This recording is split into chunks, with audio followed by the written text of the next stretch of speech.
Selamat pagi, saudara-saudara yang baik hati. Sebelum kita beraktivitas, mari kita sejenak untuk mendengarkan renungan harian untuk pagi hari ini. Kita berdoa. Terima kasih Tuhan untuk segala kebaikan dan berkat Tuhan, khususnya pada pagi hari ini. Tuhan telah bangunkan kami dengan penuh sukacita dengan napas kehidupan baru. Kami akan melakukan aktivitas Tuhan, kami rindu mendengarkan firman-Mu untuk bekal hidup kami pada hari ini.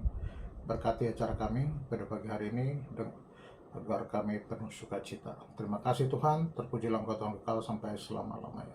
Amin. Saudara-saudara, renungan harian untuk kita untuk hari ini, hari Rabu, tanggal 7 Januari 2026. Natsnya diambil dari Imamat pasal 1 ayat 1 dan 2 atau 3 Musa 1 ayat 1 sampai 2. Demikian dikatakan di sana.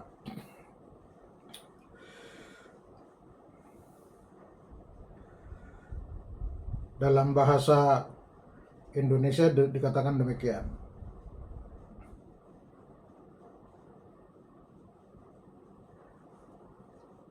Tuhan memanggil Musa dan berfirman kepadanya dari dalam kemah pertemuan.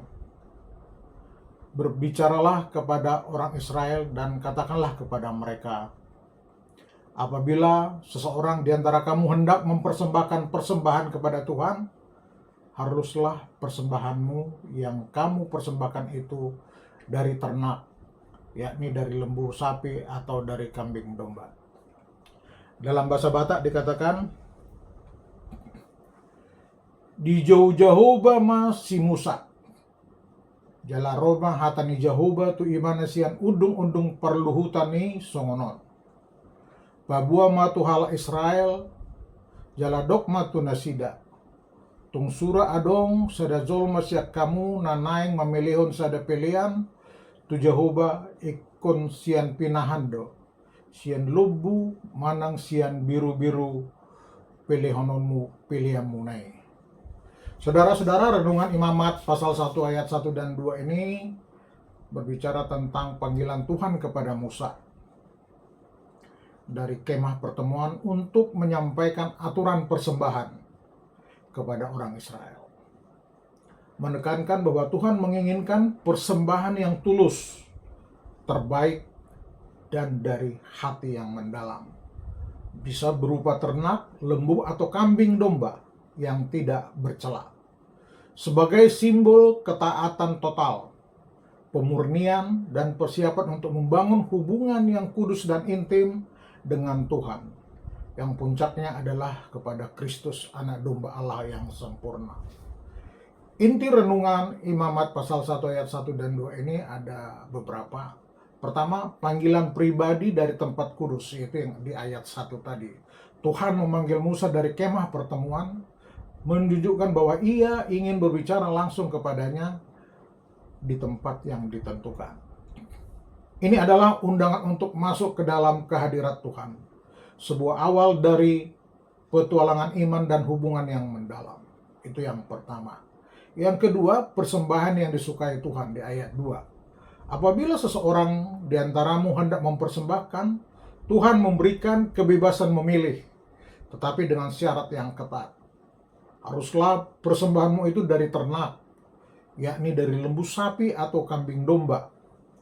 Persembahan harus dari hewan peliharaan yang mudah diatur, melambangkan penyerahan diri yang patuh dan tidak bercelah. Ini adalah kunci utama. Binatang harus sempurna, melambangkan Yesus Kristus sebagai korban yang tidak berdosa yang akan menebus dosa manusia.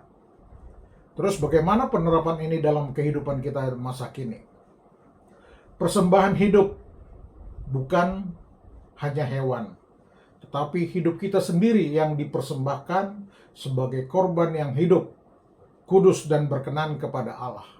Itu terdapat dalam Roma pasal 12 ayat 1. Keikhlasan. Lakukan segalanya, persembahan maupun pelayanan dengan hati yang rela dan tidak asal-asalan. Berikutnya adalah ketaatan dan kesempurnaan. Berikan yang terbaik, bukan sisa waktu kita. ketaatan kepada firman Tuhan adalah wujud persembahan yang benar, mencerminkan Kristus yang taat. Hubungan bukan sekedar ritual saja. Tujuannya adalah membangun persekutuan dengan Allah, bukan sekedar formalitas saja. Penjelasannya atau nats tadi adalah bagaimana kita mempersembahkan yang terbaik. Itu intinya. Korban bakaran berasal dari ternak yang umumnya dimiliki orang Israel. Jenis hewan yang akan dibawa ke mezbah biasanya mudah didapat. Mereka bisa mengorbankan lembu sapi, kambing domba atau burung. Jenis kurban yang akan dipersembahkan sesuai dengan tingkat sosial masing-masing orang. Sama seperti kita. Pastinya korban persembahan itu haruslah binatang yang tidak bercela. Kurban bakaran diberikan secara sukarela dan biasanya bersifat personal. Adapun gunanya untuk pendamaian dan pengampunan dosa. Ini menjadi semacam prasyarat agar umat diperkenankan Allah dan menyenangkan hatinya. Allah mengatur tata cara memberi kurban dalam kitab Imamat ini dengan harapan menimbulkan ketertiban dan memberikan persembahan kepadanya, dan Tuhan menjelaskan tentang bagaimana mengelola hewan kurban bakaran itu dengan rinci. Tuhan memelihara dan memberkati tiap-tiap individu dan keluarga dengan cara yang menakjubkan. Ia memberi pekerjaan kepada kita, ia memberi penghasilan yang berbeda-beda seperti kita saat ini. Tuhan mendorong kita untuk memberi dengan apa yang ada pada kita, bukan yang dimiliki orang lain. Tapi tak perlu kita malu untuk memberikan dengan jumlah yang kecil, kalau memang hanya itu yang ada. Tetapi janganlah menjadi congkak hati kita jika kita memberi banyak, apalagi pemberian itu sebenarnya hanya sebagian kecil dari harta yang kita miliki. Marilah kita belajar terus memberi yang terbaik kepada Tuhan. Apapun yang kita miliki, itu semua merupakan pemberian Tuhan. Kita di gereja tidak harus melakukan persembahan kurban, atau kita tidak harus mempersembahkan korban bakaran untuk memuji Tuhan, atau memberikan korban penebusan dosa untuk menutupi pelanggaran kita. Bukan memilih korban dari kawanan atau kelompok ternak yang memulihkan persekutuan dengan Tuhan, atau memberikan akses ke ruang tahta Tuhan.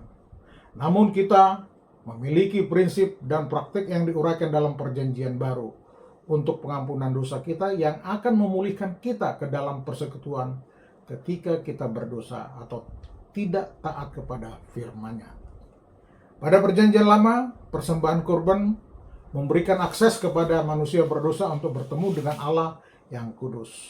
Persembahan ini dipraktikkan oleh Nuh, Abraham, dan orang-orang kudus Allah lainnya, dan menjadi bagian integral dari hukum upacara dan hukum sipil Israel. Dalam masa anugerah ini, semoga kita siap dan rela menerapkan semua yang Allah ingin ajarkan kepada kita dalam seluruh nasihat kitab suci, karena seluruh kitab suci menuju hanya kepada Kristus. Semoga kita mempersembahkan diri kita sebagai kurban hidup, kudus dan berkenan kepada Tuhan. Sebagai kesimpulan dari Imamat pasal 1 ayat 1 dan 2 ini adalah pondasi bagi umat percaya untuk memahami bagaimana kita mendekati Tuhan, dimulai dengan panggilannya, dan persembahan yang diterima adalah yang berasal dari hati yang tulus, terbaik dan sempurna, yang menunjukkan kepada pengorbanan Kristus dan hidup penyerahan diri kepadanya. Perkenalkanlah kami Tuhan, untuk kami mempersembahkan yang terbaik bagi Tuhan. Amin. Mari kita berdoa. Terima kasih Tuhan, kami telah mendengarkan renungan pagi hari ini. Engkau telah ingatkan kami bagaimana kami mempersembahkan persembahan kepadamu, yang mana semuanya itu adalah berasal daripada Tuhan. Ajari kami ya Tuhan, supaya kami mempersembahkan dari hati kami, supaya kami bukan congkak untuk memamerkan kemampuan kami, tapi kami dengan tulus mempersembahkan apa yang Tuhan telah berikan kepada kami. Terima kasih Tuhan, terima kasih untuk renungan pada pagi hari ini. Amin. Mari kita bersama-sama berdoa-doa Bapa kami. Bapa kami yang di sorga, dikuduskanlah namamu, datanglah kerajaanmu, jadilah kehendakmu di bumi seperti di sorga.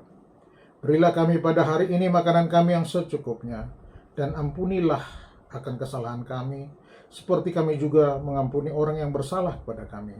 Dan janganlah membawa kami ke dalam pencobaan, tetapi lepaskanlah kami daripada yang jahat, karena Engkau yang punya kerajaan dan kuasa dan kemuliaan sampai selama-lamanya.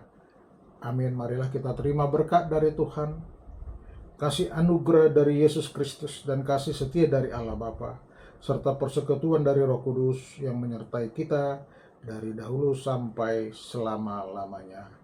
Amin. Shalom. Horas buat kita semua. Selamat beraktivitas.